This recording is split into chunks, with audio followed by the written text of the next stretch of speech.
Cu o așezare grandioasă, privind muntele Ceahlău în toată splendoarea sa și lacul Izvorul Muntelui, satul Boboteni este unul retras adânc în codru, străbătut de pârâul Bolătău, făcând parte din comuna Hangu. Aici este locul mirific în care mi-am petrecut primii 7 ani și cei mai importanți din viață. Aici, timpul se scurge într-o altă dimensiune, emoțiile, trăirile sunt amplificate, omul își duce existența în armonie cu natura și după calendarul sărbătorilor creștine.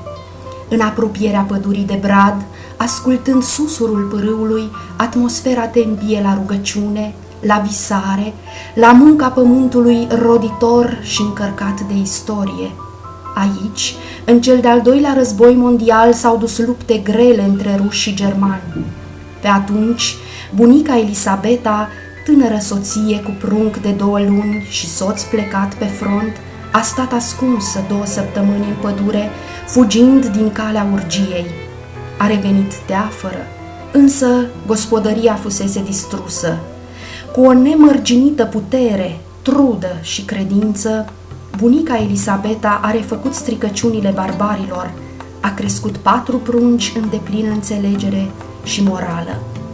Mâinile ei au lucrat permanent, au trudit îngrijind animale, au cosit iarba înmiresmată alături de bunicul Neculai, au tors lână, au țesut covoare, au făcut cea mai bună alivancă.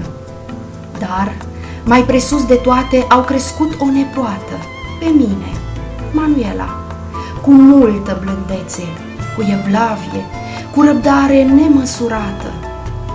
Bunica Elisabeta m-a învățat să mă rog, să învăț, să muncesc pământul, să trăiesc în pace, să fiu gospodină acasă și în lume, doamnă.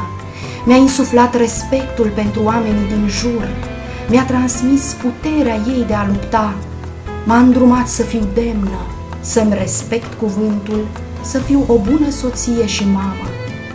Cu toate aceste valori, mi-am luat rucsacul copilăriei în spate și am purces la drum în viață pe care merg și acum, cu smerenie, dar și cu îndrăzneală.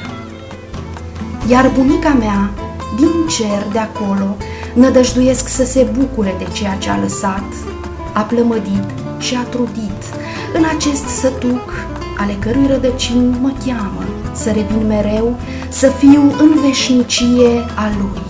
Mulțumesc!